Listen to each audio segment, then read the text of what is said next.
there were some comments that were reported in the Edmonton Journal being made about the construction industry being fat, inefficient, and lazy.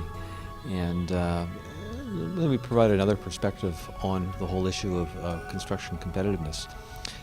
It wasn't that long ago when Ed Stelmach introduced Bill 1, which was dealing with competitiveness, and when that happened, we introduced, as a part of a coalition, 11 different proposals to increase efficiencies in the construction industry through labor law reform.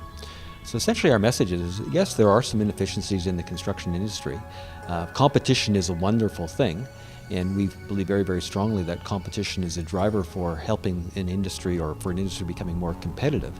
But if you have an environment that creates for inefficiencies, you can have all the contractors in the world bidding it, and they still all have the same inefficiencies. And that's a little bit of what we have in Alberta, and why we formed a coalition. The coalition concluded non-union contractors, building trade union contractors, independent union contractors, as well as associations, that all came together from different perspectives, but recognized that there were some needs to changes of the labor law.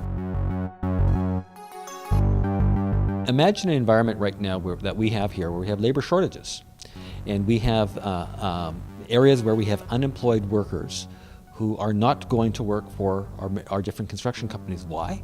Well, if they go to work for a company that's not a signatory to the Plumbers and Pipefitters Agreement, they might be fined by that union. Now, can you imagine how this makes sense here? We're trying to encourage people from all across the country to come to Alberta to work. Companies are bringing in temporary foreign workers, yet we have unemployed construction workers, and they're fined if they go to work for a non-union company or an independent union company. So that was an example of one of the changes to increase efficiencies in terms of the labor market for labor mobility. And I'll give you another example. Can you imagine if you were operating a manufacturing operation and you had 20 steps to the manufacturing process, and you had 20 people working in different benches? And when one person was working on a widget board of some sort, he passes it over to another person, who passes it over to another person, and each one of those 20 people were representatives or had a different union to represent them.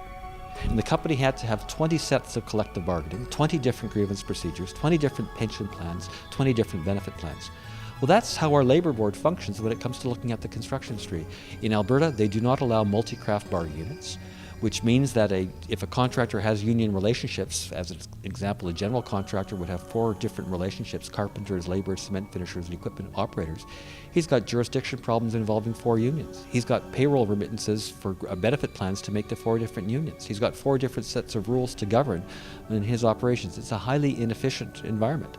When the laborer picks up the hammer, the carpenter walks off and says, "Oh, that laborer is doing my work." Clearly, it's an antiquated way of operating. It doesn't reflect how the construction industry operates. Another problem we have in our legislation: if a non-union company is certified to a building trade collective agreement in construction, they're immediately bound to the terms of that collective agreement without an ability to deviate from that. If it puts him out of business, so be it. He has to pay whatever the wages are, whatever the travel provisions are. Again, it's an area where our legislation needs to be addressed.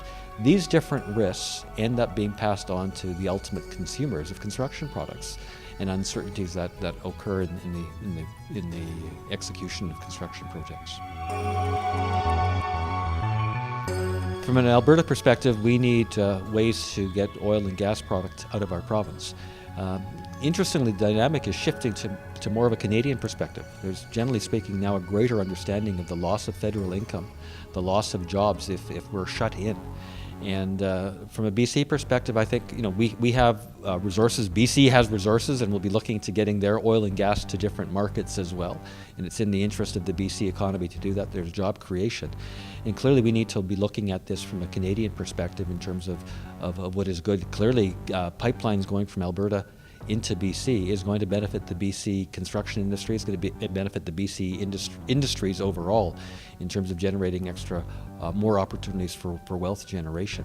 So this is not just an Alberta problem. This is a Canada-wide problem. When we have a situation right now where our oil is shut in, when we're getting roughly $20 to $30 less per barrel than what we should be in international markets, it's a dynamic that impacts all Canadians and is something that is in the interest of all of us to resolve. Even looking at the dynamic of oil sands and production and the construction activities, there's a tremendous amount of economic activity that happens in Ontario from these activities that are happening in Alberta. So absolutely, this is a Canada-wide issue, and hopefully BC can be part of the solution. The construction industry has been tremendously elastic in terms of supply of manpower. You'll go back to 1983, we employed 65,000 workers in Alberta. Today we employ 230,000 people in the construction industry in Alberta. There's been huge growth.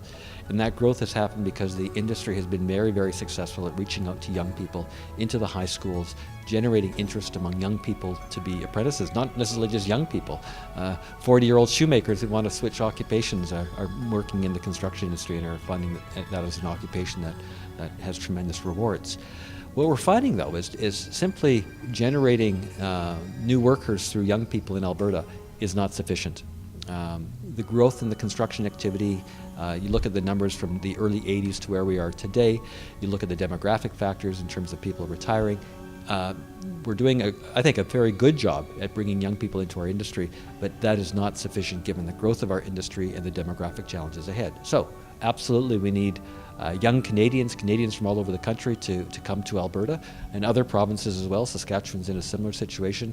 BC may be needing more of those workers as well. So the dynamic then becomes, if we can't do enough in terms of training and getting young people interested in careers in construction, then you look to your last resort, which is immigration.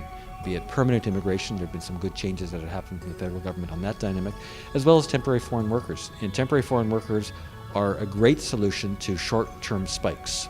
And thank goodness that we had temporary foreign workers working in our industry from 2005 to 2008.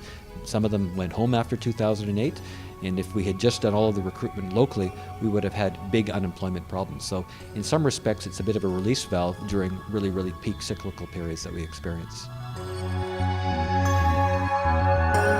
We've been very active in the high schools in terms of encouraging young people to come into the construction industry. We've created a very successful website that links employers and workers in the construction industry. We've been one of the early supporters of the Registered Apprenticeship Program, where high school students start their apprenticeship, and we've had employees in our own works, youth employment coordinators, to link high school students with companies who are looking to engage young people in the industry. We've been an early supporter of Women Building Futures, a very successful initiative where providing entry-level opportunities for women in the construction industry. We've also reached out historically to Aboriginal communities as well. So these are things that we've been active in and will continue to be active to try to create opportunities. We've in the past, and we're looking at doing some more of this activity again in the future, running construction boot camps, where you take people and you give them intensive 2-3 weeks training, safety training, work hazardous material training, small tools and equipment, get them ready to take on a construction job. And we've been successful at generating young people in particular who are interested, are motivated, give them some basic training, and their employability skills or opportunities increase dramatically.